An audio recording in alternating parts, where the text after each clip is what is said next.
Welcome to Rooted and Rising.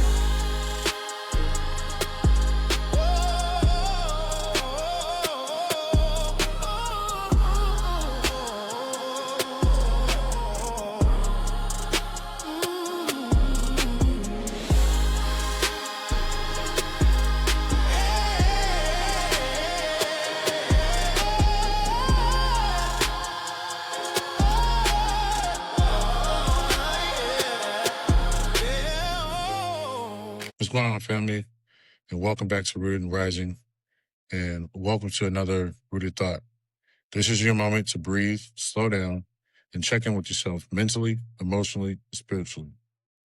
Today's thought is one that hits all of us, no matter your age, background, or season of life, because we all wrestle with this and we all try to fight against this. And honestly, it's one of the biggest things that drains our peace. This Rooted Thought is called Control What You Can, Release What You Can't. Let's start with a quote that carries more truth than comfort. You can't control the wind, but you can adjust your sail. We spend so much energy trying to control things that were never meant to be in our hands, and we often try to force outcomes, influence people's choices, and change situations by sheer willpower. And when things don't go our way, we feel defeated, like we've failed. But here's the truth. Control is often an illusion. We cling to it because it feels safe. But real peace doesn't come from control. Real peace comes from clarity. The clarity to know what's yours and what isn't. When you look at the moments that frustrate, anger, or overwhelm you, they usually revolve around things outside of your hands. Other people's attitudes, timing, people's decisions, opportunities that didn't open, doors that stayed shut, conversations you replay over and over again. And we try to rewrite the past, predict the future, and then we micromanage the present. But the more we attempt to control things outside our grasp, the more we lose control of the things within our grasp, our peace, our patience, and our presence. Peace doesn't disappear on its own. We lose it when we fight battles we were never equipped to win.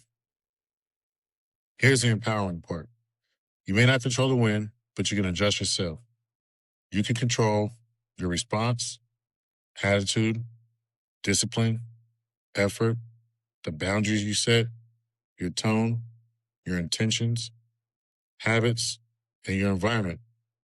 You can't control how someone talks to you, but you can control how you respond. You can't control how someone feels about you, but you can control how you feel about yourself. You can't control every situation, but you can control how you show up in it. When you shift your focus from controlling outcomes to controlling your actions, life gets lighter. And here's the part that hits the hardest, right? Releasing control isn't quitting. Releasing control isn't a sign of weakness. And releasing control isn't giving up. Releasing control is trust. Trust that life won't fall apart if you stop micromanaging it. Trust that everything happening is moving you toward growth. Trust that God, the universe, or whatever guides you knows what you need better than you do. Releasing control means you don't have to carry the weight alone.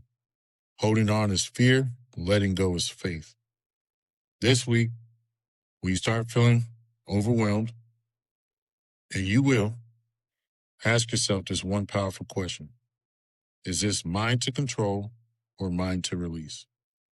Because of a lot of the stress that we all carry isn't coming from the situation. It's coming from our reaction to the situation. When you get honest about what's yours and what isn't, peace flows in naturally. And here's something life taught me the hard way. You don't need to force anything meant for you. You don't need to chase what's aligned with you. And you don't need to exhaust yourself trying to control what was never yours to begin with. There's freedom in surrender, not surrender to defeat, but surrender to peace.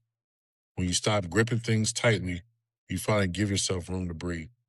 And that's when clarity comes. That's when purpose comes. And that's when peace shows up. And before we wrap this thing up, I want to speak directly to something important. As we all know, November is Men's Mental Health Month. And brothers, this matters because as men, we're often taught to stay silent, to carry everything alone, to tough it out, to never show weakness. But here are some truths we cannot ignore. Men die by suicide nearly 4 times more often than women do. 1 in 10 men experience anxiety or depression, but most never say a word. Men are far less likely to seek therapy or support. And for veterans, a community many of us belong to, the suicide rate is more than 1.5 times the national average. These aren't just numbers. These are fathers, brothers, husbands, sons, teammates, and friends. So if you're listening right now and you've been carrying something heavy, don't carry it in silence. Your strength is not in how much weight you can hold. Your strength is in knowing when to set it down and when to reach out. Until then, take care of yourself and remember, no matter what you're going through or the challenges you're facing, your roots are stronger than you think. Check on your people, check on yourself, and keep choosing peace over pressure. Thanks for listening, and I'll see you next time.